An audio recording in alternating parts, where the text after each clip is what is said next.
వచ్చిన తర్వాత చాలా పెద్ద ఎత్తున జత్వానీకి న్యాయం జరుగుతున్నట్లు మీడియా అంతా రిఫ్లెక్ట్ అయింది. అట్లాగే ముఖ్యమంత్రి గారు, మంత్రులు అందరూ కూడా రెస్పాండ్ అయ్యారు. అయితే ఇంతకాలమైనా అమ్మాయి మీద పెట్టినటువంటి కేసు ఆనాడే తప్పుడు కేసు అని చెప్పారు. ఆ తప్పుడు కేసు పెట్టడం మీదనే ముగ్గురు ఐపీఎస్ ఆఫీసర్స్ని సస్పెండ్ చేశారు. అలాగే కొద్దిమంది అందులో బెయిల్ తెచ్చుకున్నారు, యాంటిసిపేటరీ బెయిల్, వాళ్ళ సస్పెన్షన్ని కొనసాగిస్తూ ఉన్నారు. కానీ ఈఎంఐకి సంబంధించినటువంటి కేసు మాత్రం ఇంతవరకు పోలీసులు ఎత్తేయలేదు. ఎత్తేస్తామని మేము ఆనాడు సక్రమంగా వ్యవహరించకపోతే ప్రభుత్వం దగ్గరికి వెళ్ళి రిప్రజెంట్ చేశాం. పోలీస్ కమిషనర్ని కలిసినప్పుడు మేము కలిసిన తర్వాత 2 days టైం ఇవ్వండి అని చెప్పేసి అరెస్ట్ చేశారు. కానీ కేసు మాత్రం ఎత్తేయలేదు. అక్కడి నుంచి చాలా బెటర్ ఎంక్వైరీ జరుగుతుంది, మేము బెటర్ న్యాయం చేస్తాము అని చెప్పేసి సిఐడికి ప్రభుత్వం మార్చింది. మంచిది, సంతోషం. కానీ ఎందుకని ఇంతకాలం మీరు అమ్మాయి మీద కేసు ఎత్తి వేయలేకపోయారు? అది వాస్తవమైన కేసా, అవాస్తవమైన కేసా? అవాస్తవమైనటువంటి కేసు కాబట్టే ఆ రోజు ఉదయం 6 గంటలకు ఎఫ్ఐఆర్ నమోదు చేసుకోవడం, 9 గంటలకల్లా ఫ్లైట్ ఎక్కడం, సాయంత్రానికల్లా అరెస్ట్ చేసి తీసుకురావడం, 42 రోజులు అమ్మాయిలు మాత్రమే కాకుండా అమ్మా నాన్నలు కూడా జైల్లో పెట్టడం, ఇవన్నీ కూడా సజ్జన్ చిందాలనేటటువంటి ఒక పారిశ్రామికవేత్త కోసం మీరు ప్రభుత్వం, ఆనాటి జగన్ ప్రభుత్వం చేసింది. అమ్మాయికి న్యాయం చేస్తామని చెప్పిన వాళ్ళు ఈరోజు మీరు కూడా జగన్ ప్రభుత్వంతో కొల్యూడ్ అయ్యారా అని చెప్పేసి మేము అడుగుతా ఉన్నాం. అదానీ కేసులో సెకీ ఒప్పందాన్ని రద్దు చేయడానికి ఎలాగా ఈరోజు జగన్తో కొల్యూడ్ అయ్యారో అలాగే ఈ విషయంలో కూడా కొల్యూడ్ అయ్యారా బీజేపీతో స్నేహం చేయడం ద్వారా అని చెప్పేసి మేము అడుగుతా ఉన్నాం. అందువల్ల ఇప్పటికైనా ఒక అన్యాయమైనటువంటి కేసులో ఎవరో ఒక పారిశ్రామికవేత్త మీద అమ్మాయికి జరిగిన అన్యాయం కోసం కేసు పెడితే ఆ కేసులో అమ్మాయిని కోర్టుకి అటెండ్ కాకుండా చేయడం కోసం ఇక్కడ తప్పుడు కేసు పెట్టి ఇక్కడ జైల్లో పెట్టించారు. ఆ కేసు అక్కడ అమ్మాయి అటెండ్ కాలేదు అనేటటువంటి తప్పుడు సమాచారాన్ని కోర్టుకి ఇచ్చి అక్కడ కేసుని క్లోజ్ చేయించారు. ఇక్కడ అక్రమంగా జైల్లో ఉంచారు. అక్రమంగా జైల్లో ఉంచడమే కాదు, బెయిల్ వచ్చిన తర్వాత కూడా ఇక్కడ అమ్మాయి ఉండాల్సి వచ్చింది. మరి ఈ ప్రభుత్వం అంత అన్యాయం జరిగితే ఆ అన్యాయాన్ని సక్రమంగా న్యాయం చేస్తాము, బాధితులకు న్యాయం చేస్తామని కదా మీరు అధికారంలోకి వచ్చింది. ఎందుకు చేయరని మేము అడుగుతున్నాం. అందువల్లనే మీరేదో టెక్నికల్ రీజన్స్ చెప్పి ఫారెన్సిక్ ల్యాబ్ రిపోర్ట్ రాలేదని చెప్పి ఎన్నాళ్ళు పడుతుంది మీకు రిపోర్ట్లు తెచ్చుకోవడానికి? ఇది డాక్యుమెంట్ అనేది ఫోర్జరీ అవునా కాదా తేల్చడానికి ఎన్ని రోజులు పడుతుంది? అసలు వీటన్నిటి మీద ఆధారపడే కదా ఒక తప్పుడు కేసు అని మీరు సస్పెండ్ చేసింది. అంటే మీరు చేసింది కూడా మీరు వదిలేసుకోవడానికి సిద్ధమై ఆ అమ్మాయికి అన్యాయం చేయడానికి, సజ్జన్ చిందాలకి న్యాయం చేయడానికి పూనుకున్నారా లేదా అనేటటువంటిది ఎల్లడి చేయాలి. అమ్మాయి మీద తక్షణం కేసు ఎత్తివేయాల్సినటువంటి అవసరం ఉంది. అలాగే అమ్మాయి డివైజెస్ అడుగుతూ ఉన్నది, ఆ డివైజెస్ తీసుకొచ్చుకున్నారు. మీరు కావాలంటే ఆ డివైజెస్లో ఉన్నటువంటి సమాచారం అంతా మీరు తీసుకొని ప్లెడ్జ్ చేసుకొని కోర్టు అనుమతితో మీరు ఇవ్వండి. ఆ పని ఎందుకు చేయలేరు? అంటే ఇంత చిన్న పనులు కూడా చేయలేని వాళ్ళు ఇంకా ఏం పరిపాలన చేతనవుతుంది అని చెప్పేసి మేము అడుగుతూ ఉన్నాం. అమ్మాయిల విషయాల్లో జత్వానీ కావచ్చు, మరొకరు కావచ్చు, అమ్మాయిలకు సంబంధించిన కేసులు సత్వరం పరిష్కారం అయ్యేదానికి చర్యలు తీసుకోవాలా. అవి పెట్టాం ఇవి పెట్టామనేటటువంటి డంబాలు వద్దని చెప్పేసి మేము డిమాండ్ చేస్తాం. Shubhodaya. My prayer to the current government, to the Honorable CM Chandrababu Naidu sir, to our lovely Home Minister Madam Anita Vangaluri Madam, other Honorable Ministers, my humble prayer is that I was assured almost 7 months back that within 10-15 days this false case, which was a targeted attack, motivated attack to harass me and my family, would be filed with a closure report as a false malicious case within 10-15 days. But it's been more than 7 months, and we have not, that justice has not yet been delivered. Dr. Ravi Shankar Ayanar sir, the ADG, the respected ADG CID, he assured us that all the evidence on record points to this being a false malicious case, and I don't understand that what's stopping them then. I mean, it's high time that they just file a closure report and stop all this harassment of my innocent family and just return us our electronic devices. There are 10 devices of my family which are lying confiscated illegally. They were illegally seized in the first place, so there's no point that they are still lying there. And my other prayer would be to go forward with the charge sheet and trial of the offending persons and just make them face the consequences of their actions so that it never repeats again.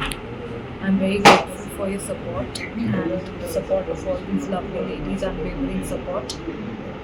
Thank you very much. Justice delayed is justice denied. It's applicable for all the, not only for the courts, police అధికారులకు కానీ ప్రభుత్వ పెద్దలకు కానీ ప్రభుత్వంలో ఉన్నటువంటి మరి party పెద్దలకు కానీ అందరికీ వర్తిస్తుంది అనేది ఈ సందర్భం ద్వారా గుర్తు చేస్తూ ఉన్నాం. జత్వాని అనే మహిళని ఈ ప్రభుత్వం అధికారంలోకి వచ్చిన వెంటనే హుటాహుటిన అన్ని సౌకర్యాలు కల్పించి ఆంధ్రప్రదేశ్కి తీసుకురావడం జరిగింది.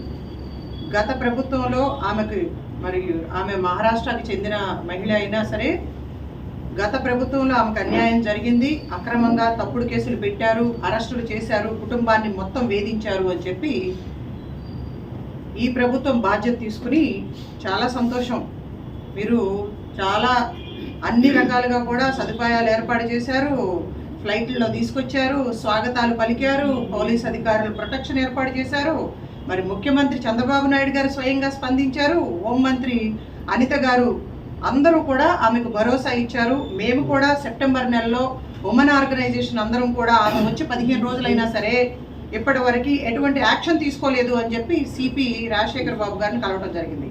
ఆయన 48 అవర్స్ నాకు టైం ఇవ్వండి, వరద బాధితులతో ముఖ్యమంత్రి గారి దగ్గర బిజీగా ఉన్నాము అని కోరిన మీదప 45 గంటల్లో A1గా కుక్కల విద్యాసాగర్ను పెట్టి ఎఫ్ఐఆర్ నమోదు చేయడం జరిగింది. తర్వాత ఇమీడియట్ యాక్షన్ ఏంటంటే కొంతమంది పోలీస్ అధికారుల్ని సస్పెండ్ చేయడం జరిగింది.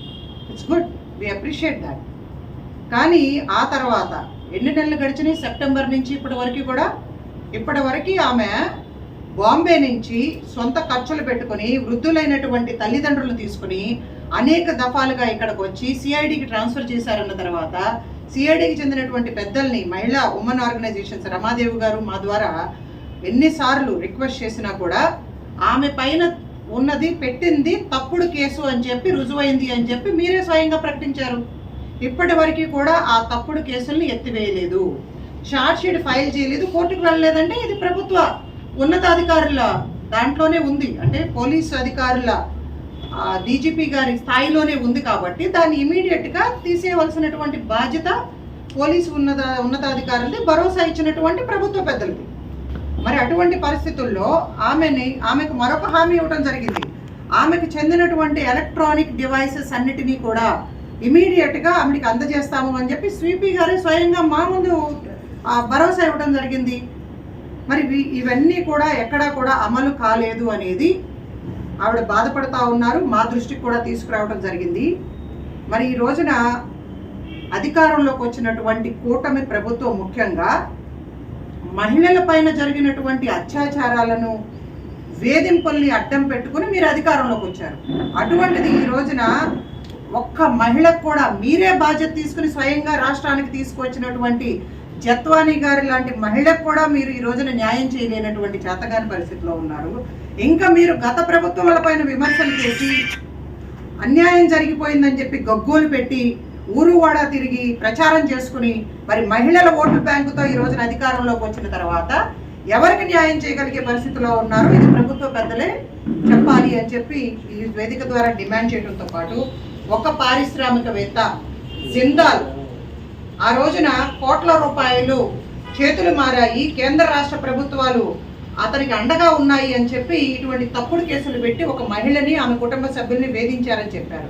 మరి ఈ రోజున కూటమి ప్రభుత్వం బీజేపీతో అంటకాగుతా ఉంది కాబట్టి అదే బీజేపీ పెద్దల ఒత్తిడి వల్లే ఈ రోజున ఈ తప్పుడు కేసులు ఎత్తివేయకుండా మీరు కాపాడుతా ఉన్నారా అని చెప్పి ఈ ప్రభుత్వాన్ని ప్రశ్నిస్తూ ఉన్నాం.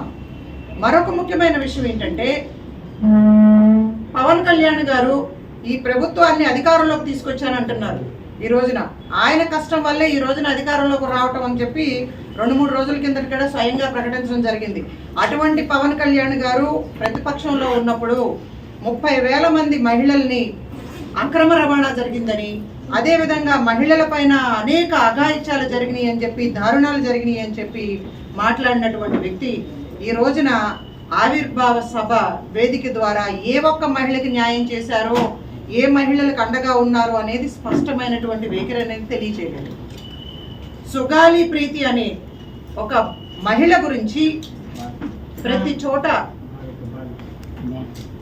సుగాలి ప్రీతి అనే ఒక బాలిక గురించి అన్ని చోట్ల కూడా ప్రచారం చేసుకున్నారు. మరి ఈ రోజున ఆమె ఊసే ఎత్తలేదు. ఏమి సాధించారని చెప్పి వీళ్ళు ఆవిర్భావ సభలు మరి ప్రజల సొమ్ముని అడ్డం పెట్టుకుని అడ్డగోలుగా ఖర్చు చేస్తూ వీళ్ళు ఈ వేదికలు ఏర్పాటు చేసుకుంటున్నారు. మాకైతే అర్థం కావట్లేదు. రాష్ట్రంలో ఉన్నటువంటి ఇంపార్టెంట్ ఉమెన్ ఆర్గనైజేషన్స్ ఐద్వా రమాదేవి గారు ఇక్కడే ఉన్నారు, మహిళా సమైక్య దుర్గాభవాని గారు ఇక్కడే ఉన్నారు. మరి నేను కాంగ్రెస్ పార్టీ నుంచి అనేక మహిళల పైన జరుగుతున్నటువంటి వేధింపుల పైన ఉద్యమాలు చేస్తూ ఉన్నాం. మరి ఈవిడ కీర్తి గారు ఇక్కడే ఉన్నారు, వాసవ్య మహిళా మండలి నుంచి. ఇంతమంది ఇక్కడ కూర్చుని ఒక మహిళకు అండగా ఉంటామని చెప్పి ఈ ప్రభుత్వం అధికారంలోకి వచ్చిన తర్వాత స్వయంగా తీసుకువచ్చిన తర్వాత ఇప్పటి వరకు న్యాయం జరగలేదు అంటే ఇంకా మేము గత ఇన్ని సంవత్సరాలుగా కూడా మేము చేస్తున్నటువంటి మహిళలకి పట్ల మేము విమర్శిస్తున్నటువంటి దారుణాలు కానీ ఈ అఘాయిత్యాలు కానీ ఏ విధంగా వీళ్ళు న్యాయం చేస్తారో కూడా మాకే అర్థం కావట్లేదు. ఇప్పటి వరకు ఈ ప్రభుత్వం అధికారంలోకి వచ్చి సంవత్సరం కాబోతా ఉంది. మహిళా కమిషన్ చైర్మన్ ఇక్కడ ఎవరికి మా గోడు విన్నవించుకోవాలి? మేము ఎవరికి వెళ్ళి మా బాధలు చెప్పుకోవాలి? మరి ముఖ్యమంత్రి గారు కలుస్తారా అంటే 2014 నుంచి 19 వరకు మేము చూసాం. మేము ఎన్నిసార్లు కలిసే ప్రయత్నం చేసినా అపాయింట్మెంట్ ఇచ్చి కూడా మా మీద అక్రమ కేసులు పెట్టారు. ఇప్పటి వరకు కూడా మేము కోర్టుల చుట్టూ తిరుగుతూ ఉన్నాం. ఇక గత ప్రభుత్వం గురించి చెప్పనే అవసరం లేదు. మనం ముఖ్యమంత్రి గారు ప్యాలెస్ నుంచి బయటికే రాలేదు.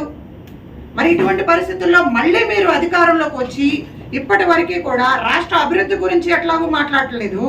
మహిళల పైన జరిగినటువంటి దారుణాలకి ఎవరికి కూడా న్యాయం చేయలేదు. మీరన్నా పోనీ నిర్భయ లాంటి చట్టాలనన్నా ఇంప్లిమెంట్ చేసి మహిళలకు అండగా ఉంటారు అంటే ఎక్కడ దాని గురించి ప్రస్తావన